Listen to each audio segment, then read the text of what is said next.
pasteur a dit une chose que je n'ai jamais entendue. J'ai été béni. Ma connaissance a augmenté. Vous savez ce qu'il a dit? Il dit, quand tu perçois une chose spirituellement, Dieu te la donne naturellement. Qui a retenu cela? Quand tu perçois une chose comment? Dieu te la donne comment? Donc les choses spirituelles deviennent naturelles pour l'homme spirituel. Donc ce que tu ne peux pas percevoir spirituellement, tu ne peux pas le recevoir comment? Naturellement. Il a commencé son introduction en disant que tout changement extérieur commence par un changement comment? Tu dois être le changement que tu désires. Amen. Donc tant que rien ne change en toi, rien ne changera autour de toi. Amen. Les changements commencent comment? À l'intérieur. Et l'intérieur, c'est quoi? C'est notre cœur. Car la Bible dit c'est du cœur de l'homme que proviennent ses actions. Tu n'as pas besoin d'une nouvelle vie, tu as besoin d'un nouveau cœur. Et quand tu as un nouveau cœur, tu as une nouvelle vie. Seigneur, donne-moi un cœur nouveau qui me donnera comment? Une vie nouvelle. Toute tentative d'avoir quelque chose de nouveau, sans commencer par avoir un cœur nouveau, est une perte de temps. Laisse-moi te dire une chose. L'état d'une maison dépend de celui qui l'habite. Qui croit en cela? Et que la situation d'une maison me renseigne sur ceux qui l'habitent. Quand je rentre dans une maison, je suis renseigné sans être informé sur la qualité de vie de ceux qui l'habitent. S'ils sont propres, s'ils sont sales, s'ils ont les moyens ou pas. Je peux évaluer le revenu d'une personne en fonction du lieu d'habitation. Est-ce que je dis quelque chose? Est-ce que j'accuserais une maison d'être sale d'elle-même? Donc l'état d'une maison dépend de celui qui l'habite. Bien.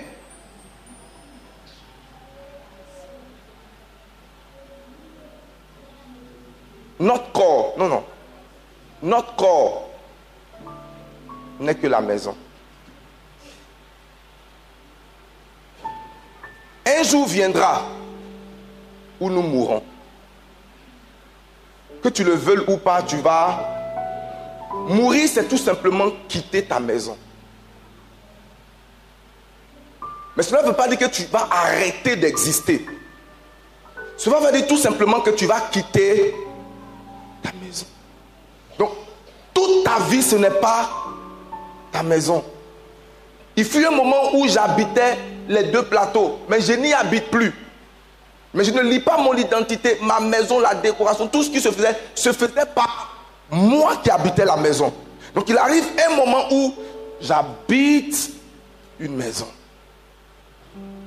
Et Dieu dit, nous n'avons pas commencé à exister le jour où nous sommes nés, où il nous a donné une maison. Nous étions des personnes. Donc notre réelle personne, c'est notre esprit. Nous sommes des esprits qui, à un moment donné, Dieu assigne une maison, un lieu d'habitation temporaire. Nous venons habiter. Et peu importe l'état dans lequel nous trouvons la maison, nous transformons la maison non pas en fonction des habitations autour, mais en fonction de ce que nous sommes. Est-ce que je parle à quelqu'un?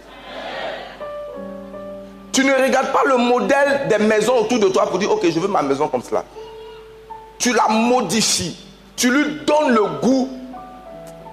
Crée-toi une vie où tu te sens bien. Est-ce que je parle à quelqu'un?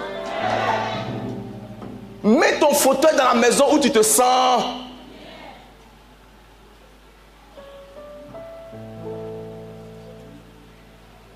C'est la personne dans la maison qui est importante. C'est ce que nous appelons l'être intérieur. Ce que nous voyons à l'extérieur, le maquillage, le travail, le mariage, ça c'est l'apparence extérieure. Mais qui est la personne qui habite la maison? Si tu es juste à l'intérieur, cela va se manifester. Si tu es conquérant à l'intérieur, C'est juste une question de temps. Il peut sembler que tu es en train de perdre, mais quand le conquérant en toi, qu'est-ce que Dieu disait? Une femme sale va produire une maison comment? Une femme désordonnée va produire une maison comment? Une femme ordonnée va produire une maison comment? Une femme sage va bâtir un foyer. Donc c'est ce que nous produisons. Dis avec moi, c'est ce que tu es. C'est ce que tu produis. C'est pourquoi ton être intérieur est le plus important. Le jour où je l'ai compris, j'ai compris qu'on ne marie pas la maison extérieure, on marie la maison intérieure. L'extérieur, c'est le physique. L'extérieur, c'est le teint. L'extérieur, c'est les seins. Bon, parlons des hommes. L'extérieur, c'est la taille. L'extérieur, c'est ce qu'on voit physiquement. Mais l'intérieur, c'est ce qu'on épouse.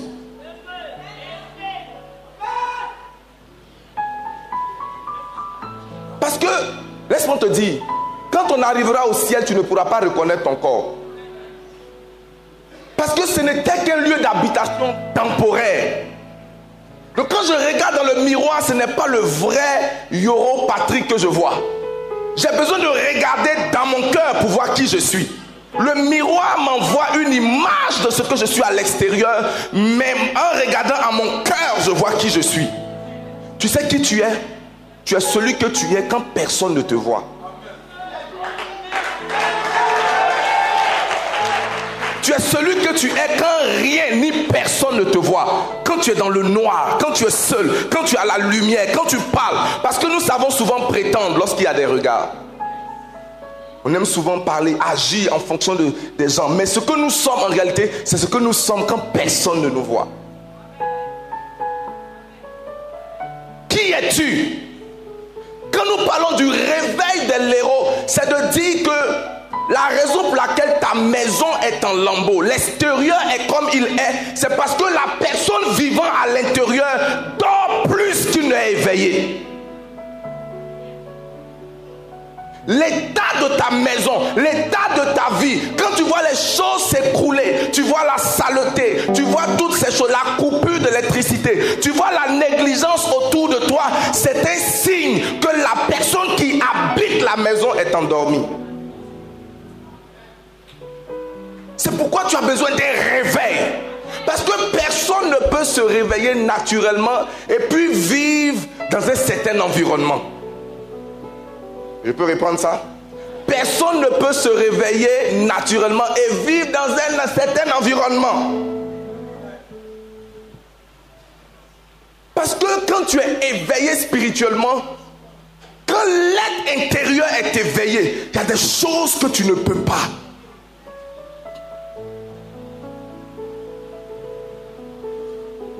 Est-ce que tu peux être éveillé et laisser une bougie être en train de brûler comment on appelle ça, ton matelas? Les drames qui sont arrivés souvent, les grands incendies, je dormais.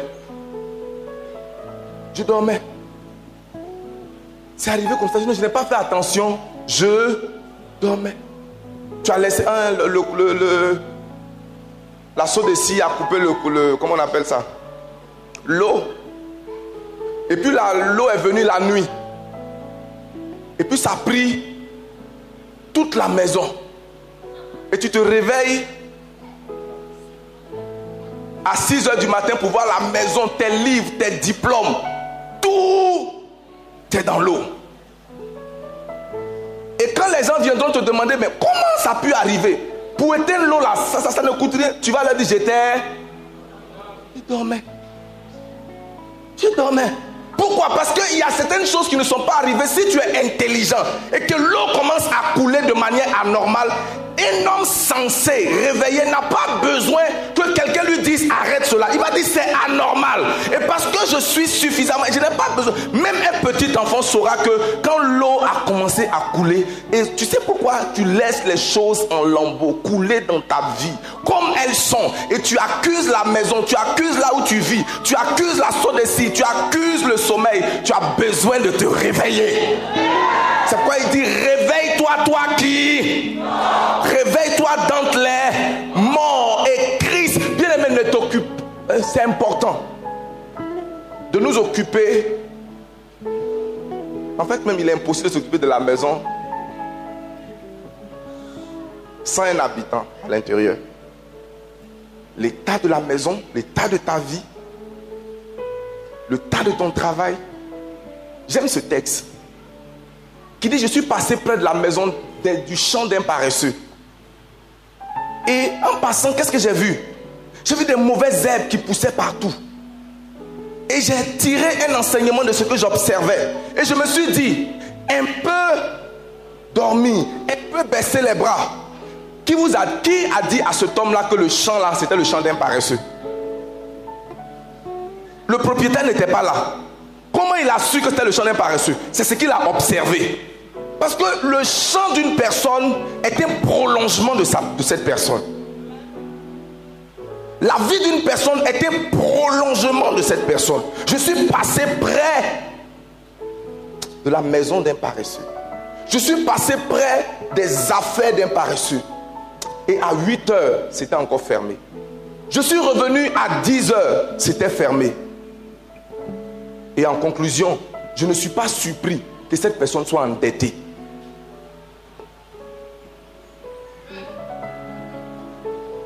Je suis passé dans la vie d'une personne qui prie de manière accidentelle,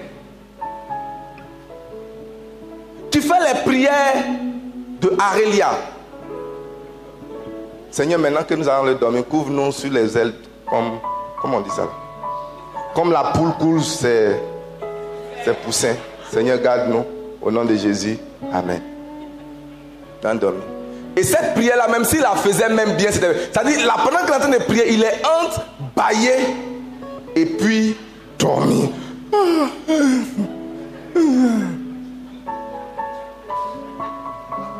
Quand tu es spirituellement éveillé, et comme le pasteur l'a dit, tout ce que nous avons dans le physique a son correspondant dans le spirituel. Vous savez, vous pouvez rentrer dans une maison, le parfum physique peut sembler sentir bon, mais vous sentez une odeur spirituelle. Il y a des parfums que les démons portent.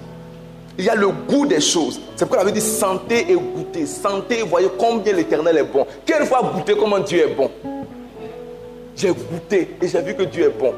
Par exemple, quand la parole de Dieu, tu es en train d'être enseigné, tu es en train d'être nourri, tu sens le goût. Et soit la nourriture est bonne ou elle n'est pas bonne, il faut sentir goûter. Donc notre homme intérieur a la capacité de goûter certaines choses. Souvent tu vas à écouter un homme et tu dis non, la nourriture n'était pas bonne. Comment tu le sais? La nourriture spirituelle qui m'a été donnée n'a pas été bonne. Mais tu arrives à un moment où tu es tellement nourri, tu dis non, servez-moi encore. Pendant que tu es en train de manger, tu dis ah, la nourriture est déjà finie. Est-ce que je parle à quelqu'un? Mais il y a l'oreille spirituelle par laquelle tu perçois certaines choses. Quelqu'un te dit quelque chose et tu entends une chose différente. Tu entends. Il dit mes oreilles ont entendu une voix derrière moi. Quelle est cette voix? La voix de mon esprit, la voix de l'être intérieur qui entendait. Pourquoi? Parce que quand quelqu'un frappe à une porte, c'est celui qui est à l'intérieur qui répond. Coco. C'est pas la maison qui répond, c'est celui qui est à l'intérieur. Il dit qui est là? Il dit c'est moi, il dit non, tu t'es trompé d'adresse. Mais tout ce que tu permets entre en toi. Sois béni. Au nom puissant de Jésus. Oh, dis à quelqu'un, le héros en moi s'éveille au nom de Jésus. Avec plus de conviction, le héros en moi s'éveille au nom de Jésus. Amen. Donc je n'aurai pas de problème à avoir un corps comme celui-là. Parce que ce qui est important en réalité, ce n'est pas mon corps, c'est qui je suis à l'intérieur.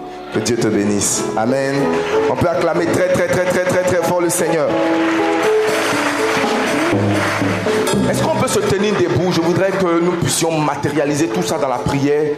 Seigneur, je décide de me réveiller spirituellement. Que tout ce qui est endormi, Seigneur, je m'éveille spirituellement. Dans la prière, dans la méditation de la parole, je m'éveille. Bien-aimé, juste en 3 minutes, élève ta voix. Que tout ce qui est en train de s'écrouler dans ma vie, Seigneur, j'en prends l'entière responsabilité. Je prends l'entière responsabilité de ma vie.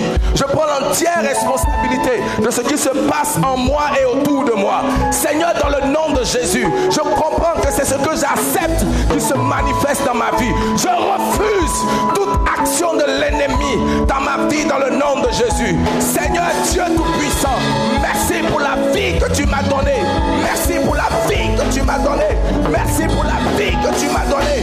Les bras kataya là-bas. Seigneur, merci parce que le héros, le conquérant en moi émerge dans le nom de Jésus. Bien-aimé, lève ta voix, dis au Seigneur, je prends l'entière responsabilité des actions de ma vie, du succès dans ma vie. Je prends l'entière responsabilité des choses qui se passeront dans ma vie. Dans le nom de Jésus, je refuse de dormir. Je refuse de dormir. Je refuse de voir ma maison se remplir d'eau. Je refuse de voir les fauteuils en désordre. Je refuse, je refuse, je refuse, je refuse, je refuse, je refuse, je refuse, je refuse. Ce que je suis influence ce que je deviens et non pas l'opposé. Ce que je deviendrai est fonction de ce que je suis. Je suis un miracle de Dieu. Je suis une bénédiction pour ma génération. Merci Seigneur. Dans le nom puissant de Jésus, reçois la grâce pour opérer les changements que tu veux dans le nom de Jésus. Je dis reçois la grâce pour opérer les changements que tu désires dans le nom de Jésus. En quittant ce culte ce matin, tu retournes avec une conscience nouvelle. Je dis tu retournes avec une conscience nouvelle, une compréhension régénérée dans le nom puissant de Jésus. Et si tu le croyais, tu allais dire... Acclame très fort le Seigneur, assieds-toi confortablement dans sa présence. Amen. Alléluia. C'est pourquoi pour t'aider à maintenir une vie spirituelle bouillante tout le long de cette année, nous avons produit ce livret hebdomadaire. C'est la nourriture pour ton âme, pour ton esprit, pour l'être intérieur, afin qu'il demeure éveillé. Ce n'est pas vendu. Tu approches les huissiers, ils te donnent ça en échange d'une pièce de 100 francs, qui est juste le coût de production. Amen. Que Dieu te bénisse au nom de Jésus. Nous avons également les stickers. Ce que nous faisons sans compréhension ne nous profite pas. C'est quoi le sticker? Le sticker, est un acte d'appropriation. Chaque fois que tu portes un sticker, tu t'appropries ce qui est sur le sticker. Donc je m'approprie la prophétie de conquête. En mettant ça sur ma maison, je suis en train de dire que je suis d'accord avec la prophétie. Amen. Deuxièmement, c'est un acte prophétique. Un sticker, c'est un acte comment? Prophétique. Et une prophétie, c'est tout simplement un message envoyé qui doit s'accomplir. C'est une espérance désirée. Je prophétise, j'annonce avant que cela ne s'accomplisse.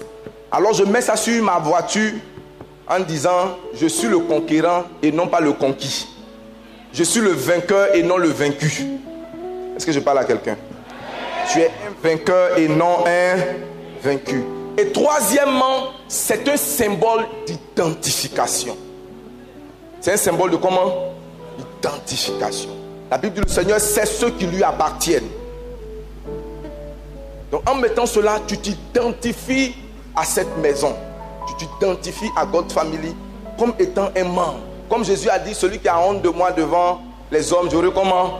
Honte de lui. Donc Jésus ne veut pas seulement que nous lui obéissons, il veut que nous nous identifions à lui.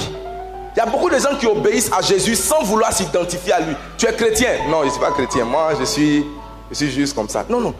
Je suis celui qui a honte de moi. Donc, il y a une dimension de bénédiction que tu ne peux pas jusqu'à ce que tu t'identifies. Ça, c'est ma famille. Quelqu'un qui considère God Family comme étant sa famille. Tu as besoin de mettre ça sur ta voiture, sur ta maison, sur ton bureau, même sur ta Bible. C'est pourquoi nous avons certains, les petits, les grands. Donc, autant que tu peux au bureau, c'est un symbole d'identification. Que Dieu te bénisse. Pour ce dimanche, ce 17e jour de cette année de conquête, Seigneur, je bénis ton nom, te rends toute la gloire, te célèbre, te magnifie. Tu es digne d'être glorifié, digne d'être exalté. Bien-aimé, s'il te plaît, élève ta voix, dis merci au Seigneur. Parle à Dieu, parle à ton propriétaire, parle à celui à qui tu appartiens. Demande à Dieu.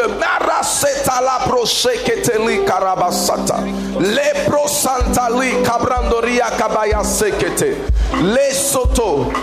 Reçois la force pour la semaine à venir. Reçois la sagesse pour la semaine à venir. Reçois la direction pour la semaine à venir. Reçois la bénédiction pour la semaine à venir. Tout ce que tu auras planifié aura le résultat que tu espères dans le nom de Jésus. Je dis, tout ce que tu auras planifié aura le résultat attendu dans le nom de Jésus. C'est une semaine zéro déception et 100% accomplissement. Je dis zéro déception et 100% accomplissement. Ce miracle, cette percée, ce contrat derrière lequel tu cours depuis longtemps, cette semaine tu l'obtiens au nom de Jésus. Je dis cette semaine tu l'obtiens dans le nom de Jésus. Tout ce que le Seigneur n'a pas mis, programmé, planifié dans ta vie, cela n'aura pas lieu dans le nom de Jésus. Je déprogramme l'agenda du malin sur ta vie au nom de Jésus. Je couvre chaque membre de cette assemblée par le sang de Jésus. Tu es couvert par le sang de Jésus. Et le Seigneur va ordonner tes pas, l'ordonner dans la bonne direction. Ordonner tes pas de manière à ce qu'il rencontre des personnes qui comptent pour ta destinée. Spirituellement, je te vois éveillé au nom de Jésus. Spirituellement, je te vois en alerte dans le nom de Jésus. Dieu te donnera des informations dans ton esprit. Pendant que tu parleras, pendant que tu agiras, tu percevras l'information et le message de Dieu dans ton esprit. Sois béni dans le nom de Jésus. Regarde ton voisin de gauche et dis-lui: le héros en toi s'éveille au nom de Jésus. Et dis-lui: voisin, je déclare sur ta nouvelle semaine une semaine de rétrocession. Tout ce qui a été pris de toi te sera redonné au double au nom de Jésus. Tu es béni. Que Dieu vous bénisse. À mardi. À mardi.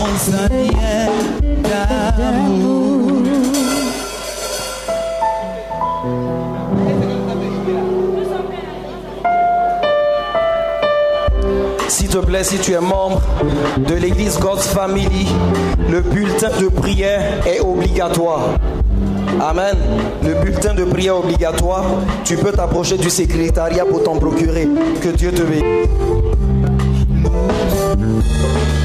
Nous sommes un dans un lien d'amour. Nous sommes un dans un lien